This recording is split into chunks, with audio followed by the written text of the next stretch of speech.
Did police miss an opportunity to nab an accused killer before he struck? Last night we told you about violent posts made by suspected murderer Joshua Hambley on his Facebook page more than a year ago. 24-hour News 8 Steve Calso spent the day investigating the incident. He's at the live desk right now with new information. Steve?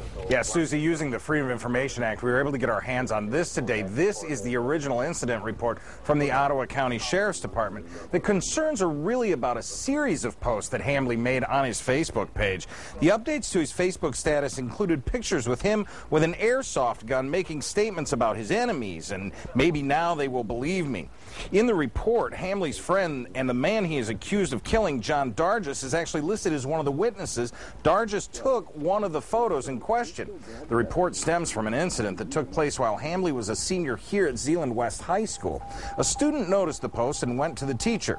The police then were contacted by assistant principal of the school, John Holweirda.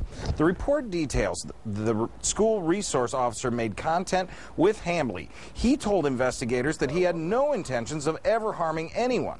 In a follow-up interview days later with Kathy Mark and Hambley's mother, she told police that there were no real guns in the house.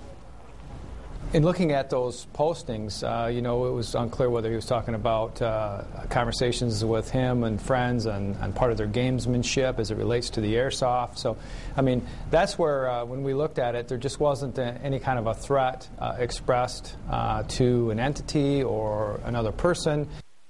Now, Lieutenant Mark Bennett goes on to say that everyone in this case acted appropriately, from the student who contacted the teacher to the teacher who contacted the principal to the principal who eventually contacted the police. We also learned today the next date that Hambley is scheduled to be back in court, and that'll be March 10th for a preliminary exam. We, of course, will be there as we continue to follow this story. Right now, we're live in the newsroom. Steve Kelso, 24-hour News 8.